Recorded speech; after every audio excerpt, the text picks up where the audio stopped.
From WNEP, the news station. This is 2025, a look back. Hello and welcome to the WNEP 2025 Year in Sports. Along with Courtney Harrison and Eve Hernandez, I'm Newswatch 16 Sports Director Steve Lloyd. We join you with a look back at some of the more exciting moments from this past year. And the stories that touched our hearts from inspiring athletes. Plus the stories behind those championship teams and the players and coaches that got them there. But first, we head back to January for the Capital One Bowl between Penn State and Notre Dame. The championship run for Penn State came to an end on January 9th at the Capital One Orange Bowl against Notre Dame, suffering the 27-24 loss to the Irish. Notre Dame would go on to lose to Ohio State in the national championship game. Penn State finished the unbelievable season at 13-3 and played in their first ever home playoff game there at Beaver Stadium. But then on October 12th, AD Pat Kraft fired James Franklin. The Lions were coming off a third straight loss in the Big Ten after preseason rankings put the Nittany Lions near the top of the college football. Kraft named associate head coach Terry Smith as the interim head coach, where he got the team to 6-6 and bowl eligible after a win over Rutgers. Penn State selected to play in the Pinstripe Bowl against Clemson. Franklin landed at Virginia Tech, and Penn State hired Matt Campbell away from Iowa State. In January, Valley View's Max Kranick was preparing to head to spring training in Port St. Lucie, Florida with the Mets. And he would go on to start in New York, coming out of the bullpen early for manager Carlos Mendoza. But injuries took their toll on the staff, and Max's season came to an end with his second Tommy John surgery. Max, you got picked up by the Mets last season. Just tell us a little bit about what that experience was like for you, going through the system and then even getting called up for the wild card round. Yeah, it was really cool last year being claimed by the Mets. They're my childhood team growing up, so it was cool. Definitely a surreal experience. Went to spring training with them. Things started off on a high note, then got injured. Just kind of took a while to get back, to get my pitches back, to get my confidence back. But it worked out in the long run. Was able to go out for the playoffs and had a great experience with that. Just tell us a little bit about working back. What do you think maybe you've learned from that experience? Yeah, definitely discouraging. I was excited for the opportunity to go in there and prove myself to a new team. And then I hurt the hamstring that they pulled from for Tommy John. Like I said, discouraging, but unfortunately it just it was what it was, and I knew I had to had my work cut out for me. I had to work hard to get back. I'm someone that wants things now, but you have to just, as cliche as it sounds, trust the process and have really good days, stack good days, and when you look up in a month to 6 weeks, you're going to get better and good things are going to happen. Heading down to St. Lucie, just a couple days now, spring training just around the corner. What's kind of that process going to be like for you? Spring training is always an exciting time, especially going down to the warm weather, being around the guys again. Another opportunity to compete for a job to make the team. So always look forward to that opportunity, and just want to show them what I've been working on and pick up where I left off last season. You growing up here in northeastern PA as a Mets fan, I'm sure it was interesting for you just growing up, but then also being claimed by them, getting the opportunity to be called up for the wild card round. What is that experience like for you? Yeah, it was definitely the most fun I've ever had playing baseball. I didn't play, but I was there just experiencing everything. But just an unbelievable experience. Hopefully, everyone in their playing career gets to experience something like that. Hopefully, we do the same thing again this year. And I think there's a lot of excitement around the Mets. Definitely they made the biggest acquisition this winter with Juan Soto. Obviously a very talented roster, and I think the goal is to get back to where we were last year and hopefully get to the World Series and see what happens. You're leaving town tomorrow. Good luck for spring training, and I'm sure you're going to have the best time. Thank you so much for joining us again. Of course. Thanks for having me. What a season it was for the Troy Trojans, bringing home the state championship trophy in 2A for Bradford County. A run that they will never forget, and a perfect 16-0 season, and of course our #1 team in the Super 16 countdown.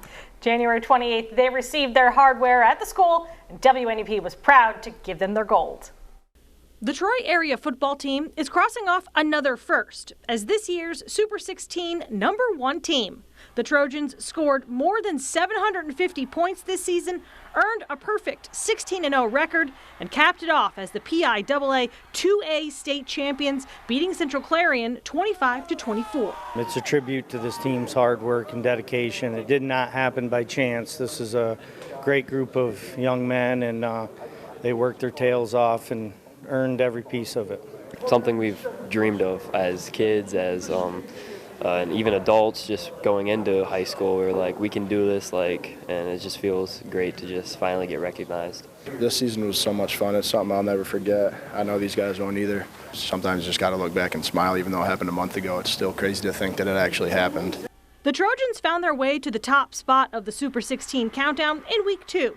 Coach Smith recalls the team wasn't sure they deserved to be in the top spot, but the doubt quickly turned to determination. One of the kids had said, well, I think we have to prove it. And so that was like our little moniker that we had before and after every game when we were in our huddle, was we ended with prove it. Earning the school's first state title was an accomplishment, but it was just as important a win for the entire Northern Tier League. You know, colleges aren't running around up here recruiting kids. So this is really, really a big deal. We're playing a high level of football in our league now, and it's not just us. It's bigger than football, I'd say. Like, outside of football, everything else is what made us really work together well. There is so much more to see here on the WNEP 2025 Year in Sports. Like some state championship basketball teams and wrestlers winning gold in Hershey. It's time for the Lady Lancers to take a bow and a Panther on the prowl. That's next on your news station.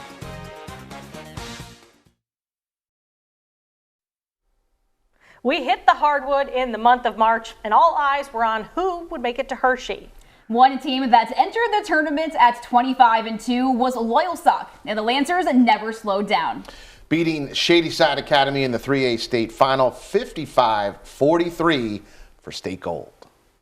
The dynamic duo of Lacey Kriebel and Elena Dazdy is one that will not soon be forgotten in Loyalsock, as the two led the Lady Lancers 55-43 win over Shadyside Academy to claim the 3A state championship title here at the Giant Center. We felt that heartbreak last year. Every day we stepped in the gym, we felt that.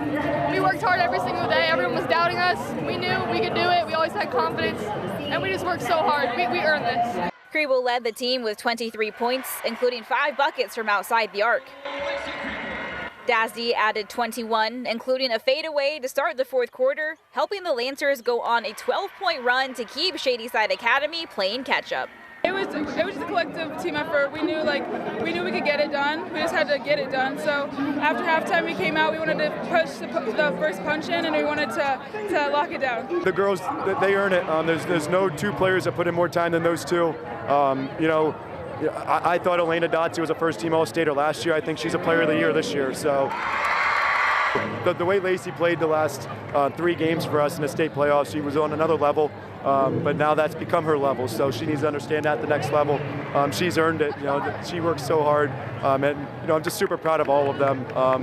It truly wasn't. They score, but it truly is a team effort. The Lady Lancers fell short in the state semifinals last season and in the state championship the year before that.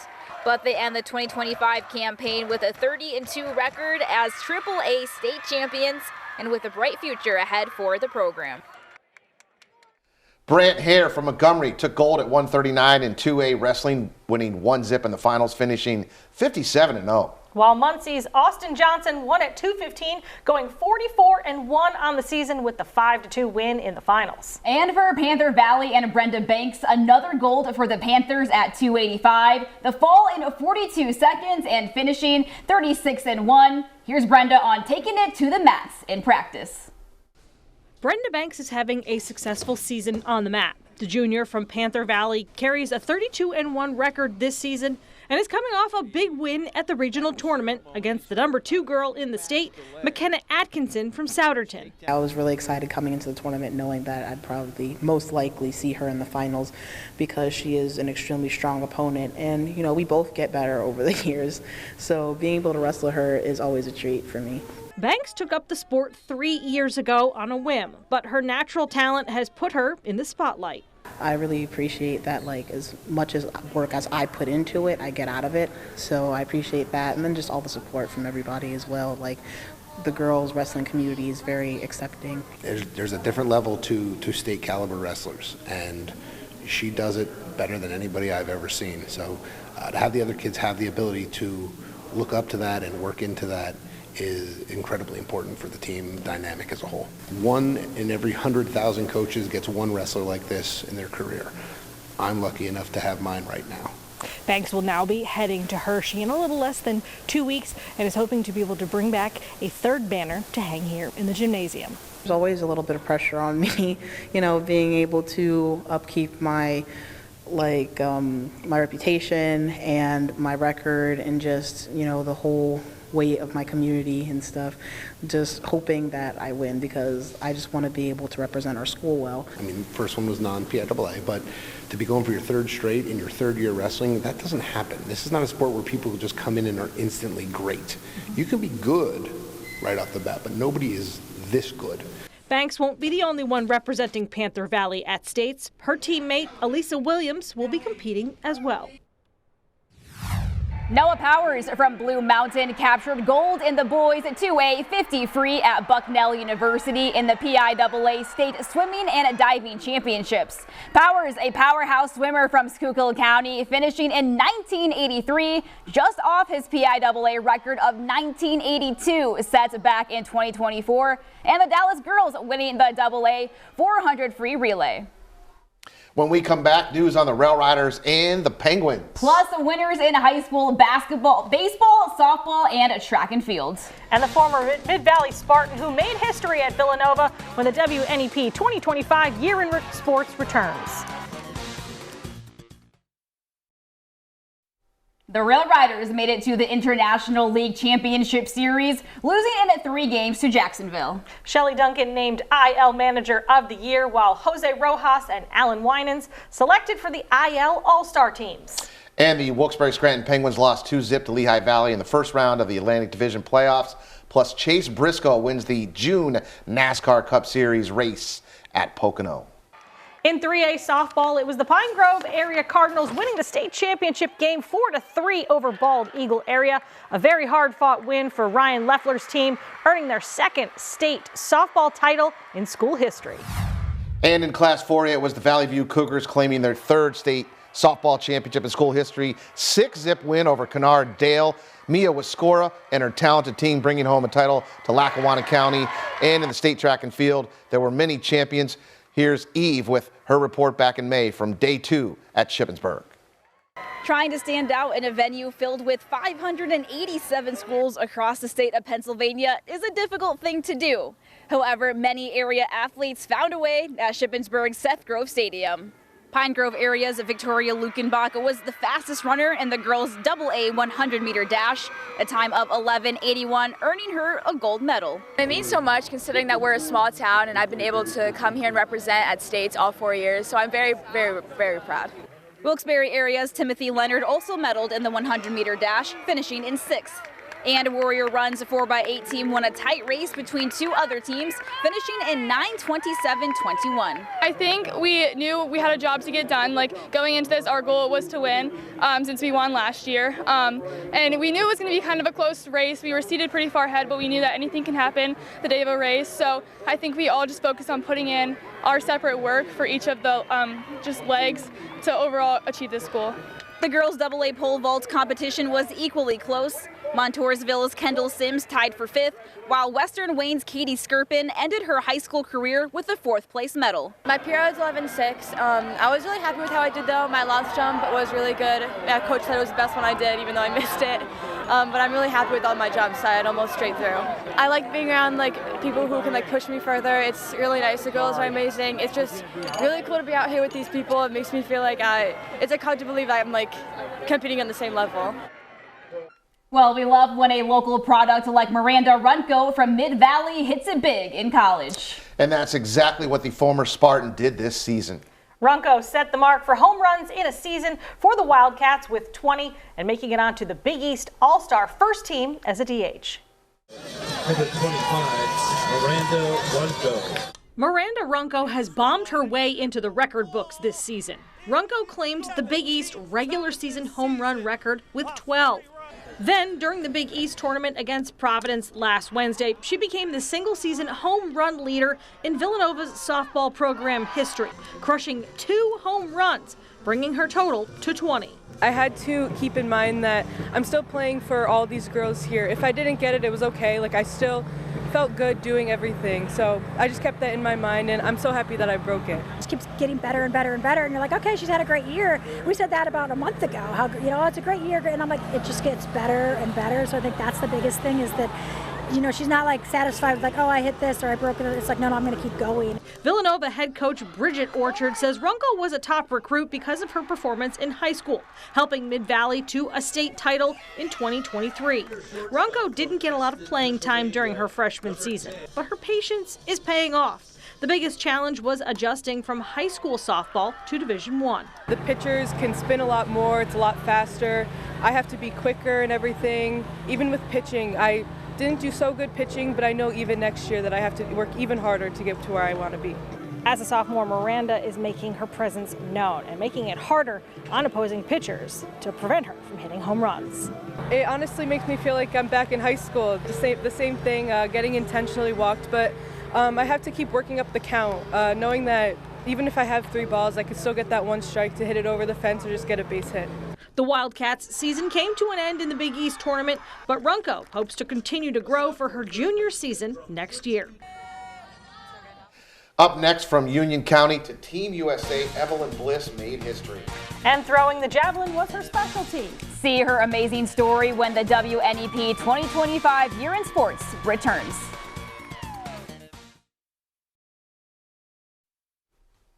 Evelyn Bliss from Bucknell University made history this past season. Her specialty, the javelin, and competing around the world, winning a national title for the Bison. The university in September with a special send-off for Bliss, one that went off in style. Javelin thrower Evelyn Bliss will represent the United States at the 2025 World Championships in Tokyo, Japan. The second-year Bucknell student broke school records earlier this season and is now the first Bison athlete to represent the country at such a prestigious event. You know, we kind of expected it, but not this early. With the Olympics being in LA in 2028, I think a lot of what we've been doing since she got here is kind of geared towards that. But with this coming up, you know, I think she's just, you know, she's really stepped to another level. Just an impressive young lady that's really taken the world by surprise lately. What Evie accomplished this summer is something most athletes dream about accomplishing in their careers. From USA National Champion to Patriot League Champion to World Championships qualifier, Evie proved this summer why she's one of the youngest competitors in the group. From one competition to the next, it's never really stopped, but from the FISU games in Germany to nationals, then down to the Bahamas, and to finish first there to get punch my ticket to Worlds was so incredible, and this season has been so much fun. I've just had a blast with it. A throw of 58.62 meters helped Evie earn gold at the NACAC Senior Championships regional competition. That throw thrusted her into qualifying for Worlds. The biggest dream in track and field is to wear the colors of your country, and for her to be able to put on the red, white, and blue, it's something she's very passionate about. And I know she's going to go out there and give it all for her country and give it all for Bucknell. Just to have the experience to take it all in and to compete in a world championship, because I can't hardly put words to it. I'm so excited. Up next, the champions of the fall in 2025. And football wraps up their season. We crown the champions when the WNEP 2025 Year in Sports returns.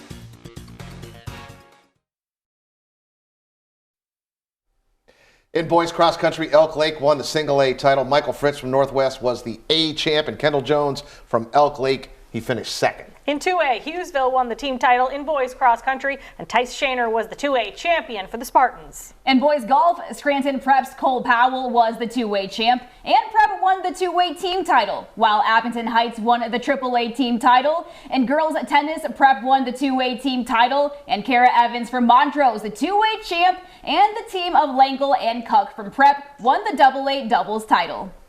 Lewisburg captured their 5th boys soccer title in school history in November. 1-0 win over Fairview. The Green Dragons reign supreme in 2A again in the state of PA. First title since 2020. Abington Heights boys soccer captured their first state soccer title in school history with the 2-0 win over Conrad Weiser. The Comets reigned supreme in 3A in the state of Pennsylvania. Southern Columbia won their 15th state title in school history on December 5th with the 43-22 win over Farrell in the 2A state championship game. Head coach Jim Roth picking up his 522nd career win. Congratulations to all of our sports teams here in 2025. Thanks, everyone, and have a Happy New Year.